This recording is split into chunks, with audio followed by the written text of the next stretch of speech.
देखिए, एक मेंसुरेशन का सवाल है। एक कुआं जिसकी गहराई 14 मीटर है और व्यास 3 मीटर है, इससे खोद करके जो मिट्टी निकाली जाती है, चबूतरे के चारों ओर एक मेड़ बनाई जाती है जिसकी चौड़ाई 4 मीटर है। तो ये निकालना है कि चबूतरा कितना ऊंचा होगा। तो माना चबूतरे की ऊंचाई में ये मान लिया, कुएं की गहराई दी गई है। अब कुएं का व्यास अगर 3 मीटर त्रिज्या हो जाएगी इसकी आधी 3/2। और जब इसकी ये पूरी निकालेंगे बाहर की त्रिज्या चौड़ाई सहित, तो ये इस पर जोड़ दी जाएगी। 3/2 में 4 जुड़ जाएगी, चौड़ाई जुड़ जाएगी, तो पूरी बाहर की त्रिज्या आ जाएगी। तो इसका सिद्धांत क्या होगा, मिट्टी वही रहेगी। कह रहा है आयतन में कोई परिवर्तन नहीं होता है। तो कुएं से निकली मिट्टी का आयतन बराबर चबूतरे में लगी मिट्टी का आयतन। क्योंकि आयतन आपका वही रहेगा तो सूत्र क्या लगा देंगे, पाई आर स्क्वायर एच बराबर, इसकी हम मान लें capital R, pi R square H मान लें, कैपिटल एच मान लें हमने इसको, अब माइनस पाई ये स्मॉल आर ही रहेगा और इसकी ये चाप यही रहेगी।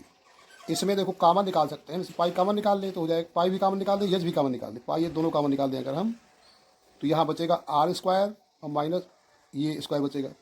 और पाई आर स्क्वायर तुम्हारा पहले से था, ये तो पाई पाई कट गया, इनके मान रख दिए जाए।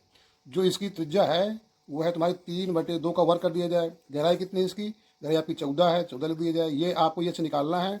इसका जो बाय वो है त्रिज्या, ये है तुम्हारी 11/2, तो 11/2 का यहाँ वर्क करना पड़ेगा और माइनस ये 3/2 का वर्क करना पड़ेगा यहाँ।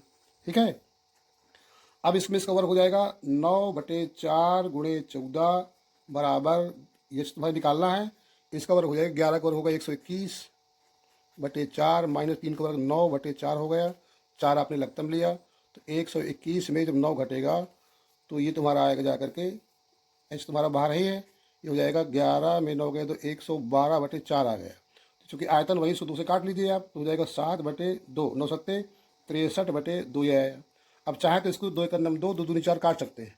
अब कड़ी गुणा करिए इसका, जब कड़ी गुणा करेंगे तो तुम्हारा हो जाएगा 112 बराबर 63 गुणे 2 के। तो आपको एच निकालना है तो ये हो जाएगा 63 गुणे 2/112। इस जब काटोगे तो ये आएगा 2 पंचे 10 और 2 छक्का 12। अब इसको हम 7 से काट दें तो 7 9 63 और 7/56। तो जो आपका कुएं की जो ऊंचाई हुई, ऊंचाई तुम्हारी कितनी हुई, 9/8 हुई, 9/8 मीटर। इसको दशमलव निकालें तो आएगा 1.125। कितना आएगा, 1.125 मीटर। तो ये तुम्हारी जो गहराई निकली 1.125 मीटर गहराई आ गई। ये उत्तर हो गया। इसको सवाल लगाइए सवाल।